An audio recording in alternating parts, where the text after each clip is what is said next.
you see two long buildings, one on each side of the canyon.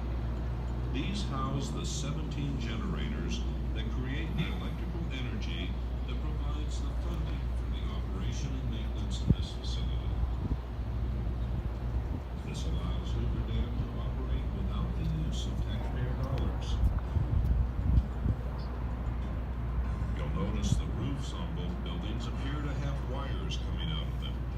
This is called the takeoff structure. From the takeoff structure, the wires carry the electricity up and over the canyon walls at 230,000 volts. The towers that support and direct the wires are leaning into the canyon. These are cantilever towers, designed to ensure that the wires do not touch the walls of the canyon and short out. Now look downriver, midway on the canyon wall, and you will see a rectangular